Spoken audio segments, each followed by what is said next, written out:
Hello बच्चों, तो कैसे हो आप सभी।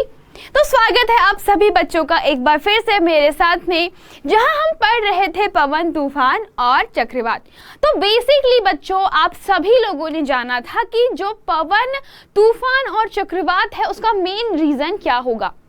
हमने वायु के बारे में बहुत डिटेल में जाना कि भाई वायु क्या होती है, किस प्रकार से वायु आपके पूरे के पूरे कार्यों को प्रभावित करती है ना। हमने वहां पर सीखा था कि किस प्रकार से वायु अलग अलग दाब के क्षेत्र निर्मित करती है।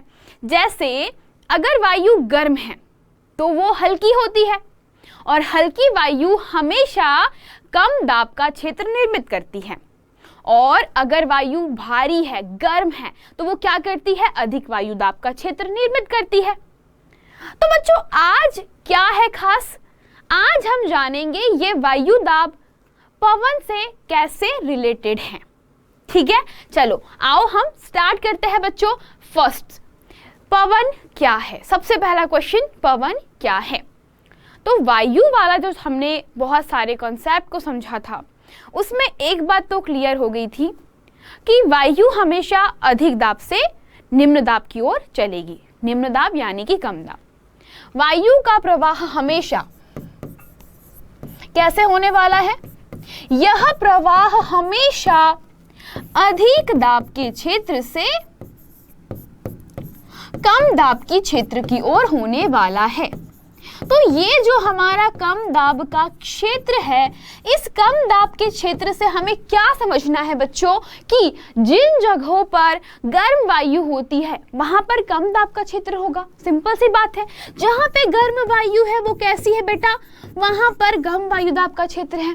जहां पर ठंडी वायु है वहां पर कैसा है बच्चों, अधिक वायु दाब का क्षेत्र है। एक जगह पर गर्म वायु है बच्चों, एक जगह पर ठंडी वायु। तो वायु हमेशा बच्चों अधिक दाब के क्षेत्र से कम दाब वाले क्षेत्र की ओर प्रवाहित होगी। और जब जब बच्चों ऐसा होता है, तब तब इस वायु के प्रवाह को हम पवन कहते हैं। सिंपल। जब भी ऐसा होगा कि हमारे पास में वायु अधिक दाब के क्षेत्र से निम्न दाब के क्षेत्र की ओर या कम वायु दाब के क्षेत्र की ओर जा रही है, तो बच्चों यहां पर आप इससे कहोगे कि अब पवन प्रवाहित होगी। सिंपल। इसको एक लाइन की परिभाषा में आप लोग लिख सकते हो। तो बेसिक सी बात है बच्चों, आप लोग देख सकते हो कि जब जब, है ना, जब जब आपके पास में क्या होता है कि कोई भी हवा गर्म होती है, तो हवा जब गर्म होगी वो ऊपर की ओर उठती है, जैसा कि आप लोग इस चित्र में देख सकते हो।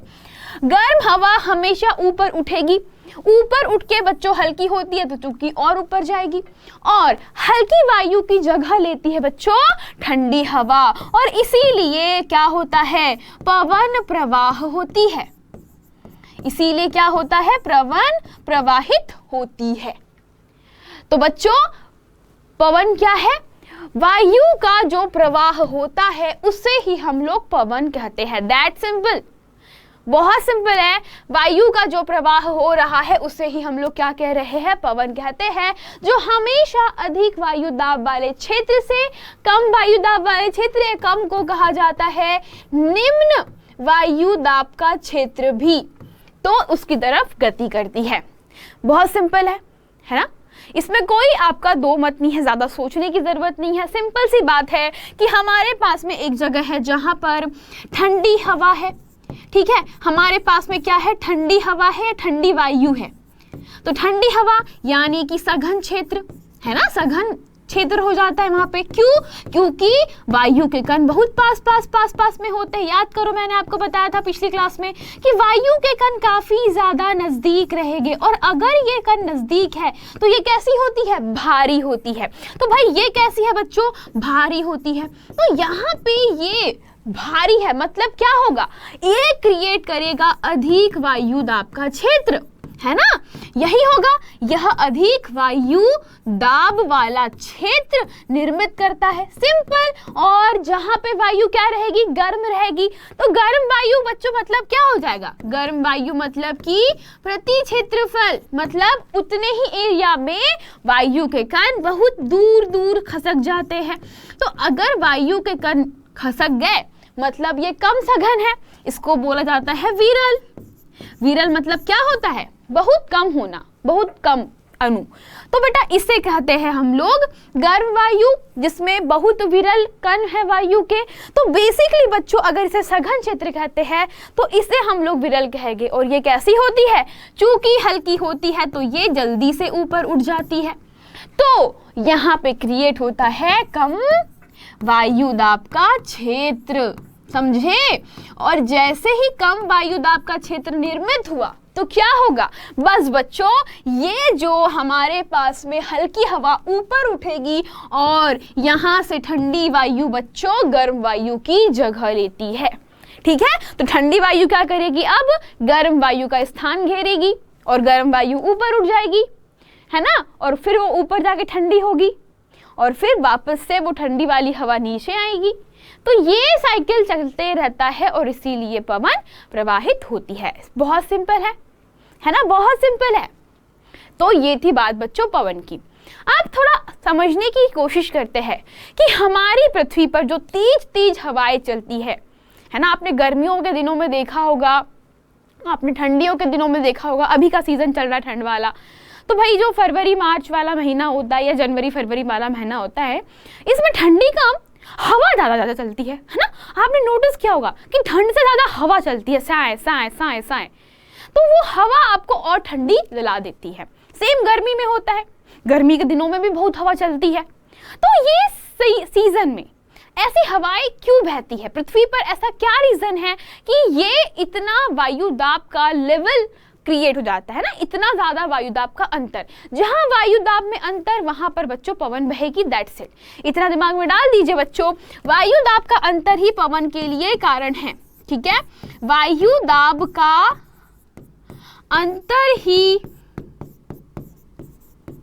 पवन के बहने का या पवन के बहने का रीजन है ना? पवन के बहने का कारण है। ठीक है, दैट्स इट। यस बच्चों, सभी को इतनी बात क्लियर? इसको नोट कर सकते हो आप, ये पॉइंट नोट करने लायक है। अब बच्चों हम लोग पृथ्वी के बारे में थोड़ा सा समझते हैं कि ऐसा क्यों होता है। तो बेसिकली पहला लाइन यही है, पृथ्वी पर पवनें क्यों प्रवाहित होती है, पवन क्यों चलती है? मतलब ये वायु दाब का क्षेत्र अलग अलग कैसे हो गया?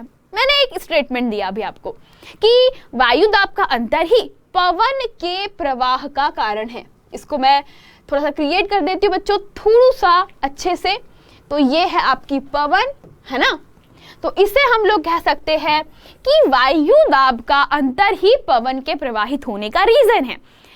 सो बेसिकली ये जो बात है वो कुछ ऐसी है बच्चों कि आपकी पृथ्वी पर, है ना, वायु दाब में ढेर अंतर उत्पन्न होता है। अब आप बोलोगे मैम कैसे, है ना? आप खुद सोचो, ठंडी, गर्मी, बारिश, है ना, कभी भी मौसम बदल रहा है, तो कभी सोचे नहीं हो कैसे? सबके पीछे रीजन है बच्चों पृथ्वी का असमान रूप से गर्म होना।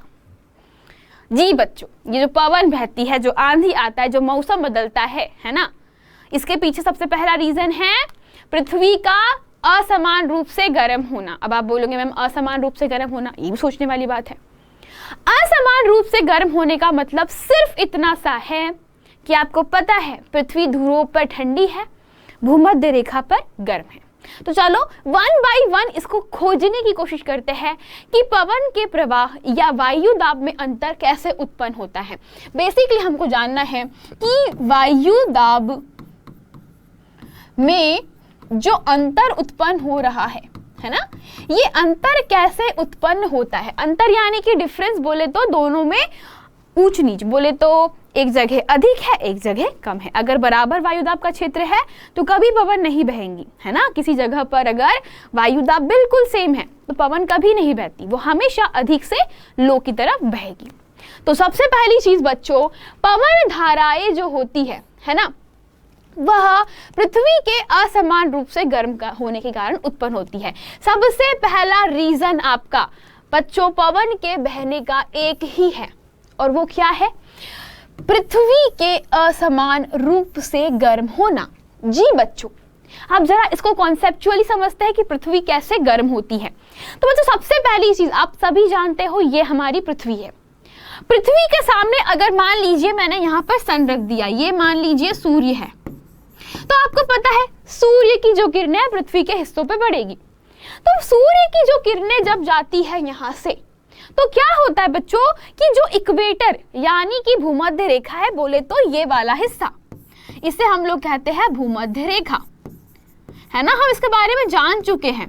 तो भूमध्य रेखा के आसपास के इलाके बच्चों क्या होता है, सन के डायरेक्ट मतलब क्या होता है, कांटेक्ट में होते हैं। क्योंकि पृथ्वी अपनी अक्ष पे हल्की सी झुकी हुई है, तो इसका भी फायदा हमें उठाना है बच्चों। पृथ्वी कैसी होती है, अपनी अक्ष पर हल्की सी झुकी हुई है। थोड़ा सा इमेजिन कर लीजिए कि ये झुकी हुई है, तो क्या होता है बेटा, जो आने वाली पूरी प्रकाश किरण है वो पृथ्वी के भूमध्य रेखा के आसपास के इलाकों को गर्म कर देती है, क्योंकि डायरेक्ट सन की रेज आती है। लेकिन बच्चों जो ध्रुव होते हैं यानी कि उत्तरी ध्रुव, दक्षिणी ध्रुव, तो बेटा ये जो ध्रुव है ना, इनका नाम है उत्तरी ध्रुव, और एक तरफ नाम है इसका दक्षिणी ध्रुव, ठीक है। तो ये वाला हिस्सा, इन दोनों ही हिस्सों में एक चीज आप लोग देख सकते हो, और वो कॉमन क्या है कि यहाँ पर सूर्य की प्रकाश किरणें अच्छे से नहीं पहुंच पाती, जिसके कारण ये इलाके काफी ज्यादा ठंडे होते हैं। ठीक है बच्चों, ये इलाके कैसे होते हैं, ठंडे होते हैं। अब आप खुद सोचो, जहां पे इलाका ठंडा है तो ठंडा मतलब कि क्या होगा, ठंडी हवाएं। ठंडा मतलब कि क्या होगा, ठंडी हवाएं।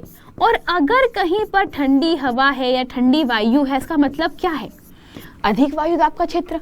अरे भाई, जहां पे ठंडी वायु है वो क्या करेगी, अधिक वायु दाब का क्षेत्र निर्मित करेगी। तो क्या होगा, एक तरफ अधिक वायु दाब का क्षेत्र, है ना।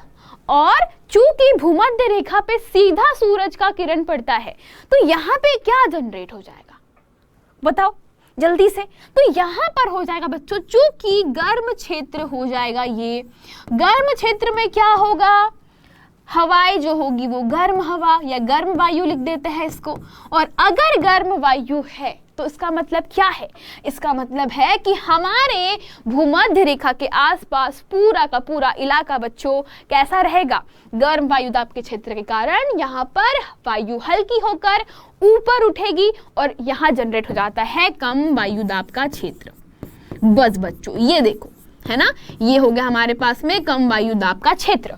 और अगर कम वायु दाब का क्षेत्र उत्पन्न हुआ तो आपको तो पता है कि यहाँ पर दोनों ही तरफ से क्या होना स्टार्ट हो जाएगा, दोनों ही तरफ से बच्चों अब पवनों का बहना शुरू हो जाएगा। गर्म हवा ऊपर उठेगी और ठंडी हवा उसकी जगह लेगी। तो ऐसे बच्चों आप लोग पाओगे कि दक्षिणी ध्रुव और उत्तरी ध्रुव से हवाएं इस तरीके से क्या होगी, भूमध्य रेखा के पास में आएगी, है ना। लेकिन दूसरा रीजन भी है बच्चों कि भूमध्य रेखा और बच्चों जो ध्रुवीय क्षेत्र है उन दोनों का असमान रूप से गर्म होना। तो सबसे पहली चीज बच्चों, भूगोल में आप लोगों ने नॉर्मली पढ़ा होगा कि आपके आसपास के जो क्षेत्र होते हैं, जो रीजन होते हैं, वो बहुत ज्यादा अधिकतम ऊष्मा के होते हैं। कहाँ पर, भूमध्य रेखा के पास में। मैंने आपको अभी बता दिया कि ये है भूमध्य रेखा, यहाँ ज्यादा ऊष्मा मिलती है, तो बेसिकली यहाँ की वायु गर्म हो जाती है। एंड बच्चों ठंडी वायु भूमध्य रेखा के दोनों ओर स्थित 0 से 30 डिग्री के अक्षांश की पट्टी पर क्या होती है, वह गतिशील हो जाती है। इस प्रकार उत्पन्न पवन धाराएं उत्तर और दक्षिण से भूमध्य रेखा की ओर बहती हैं। Simple, no doubt, okay. तो बच्चों बेसिकली सेम आप लोग यहाँ पर देख सकते हो कि जैसा मैंने बताया है उसके हिसाब से ये रही हमारी भूमध्य रेखा और आसपास की ठंडी हवाएं क्या कर रही है बेटा, भूमध्य रेखा की ओर चलती है। लेकिन क्वेश्चन ये है कि ये इतनी झुकी हुई क्यों है ना। ये ऐसी, मतलब मैम आपने तो यहाँ पे बताया हमको कि मैम ये वायु तो ऐसी जानी चाहिए, लेकिन एग्जैक्टली अगर आप देखो तो ये वायु ऐसी क्यों चल रही है, इतना मतलब कौन से क्यों घूमी हुई है। सिंपल सा रीजन है, हमारी पृथ्वी बच्चों स्थिर नहीं है, वो अपनी घूर्णन अक्ष पे घूम रही है। तो बेसिकली दोनों रीजन है कि हमारी पृथ्वी घूर्णन अक्ष पर गतिशील है और बच्चों हवाएं भी चल रही है। तो क्या होता है कि वो हवाएं थोड़ा सा किसी अंश से घूम जाती, जैसा कि मैंने यहाँ पर लिखा हुआ है। वही चीज कि ध्रुवों पर वायु बच्चों कैसी होती है, 60 डिग्री अक्षांश तक के क्षेत्रों की वायु से ठंडी होती है। इन क्षेत्रों में गर्म वायु ऊपर उठेगी, ऑब्वियस सी बात है, जिसका स्थान लेने के लिए ध्रुव से ठंडी वायु उसका जगह लेती है। और बच्चों यहाँ पर इस प्रकार वायु का प्रवाह ध्रुवों से अधिक गर्म क्षेत्रों की ओर होता है। ठीक है, दैट्स इट। इसके बाद में एक चीज और छुपी हुई है बच्चों कि आपको बता दूं, हमारी पृथ्वी की संरचना बहुत डिफरेंट है। कैसी है? बहुत ज्यादा डिफरेंट है। तो क्या होता है यहाँ पर कि थल और जल का असमान रूप से गर्म होना भी तो एक रीजन हो सकता है। जहां पे बच्चों गर्म होने में डिफरेंस आया, वहां पर आपका वायु दाब का अंतर निर्मित होगा और बच्चों हवाएं चलने लगेगी, पवन चलने लगती है।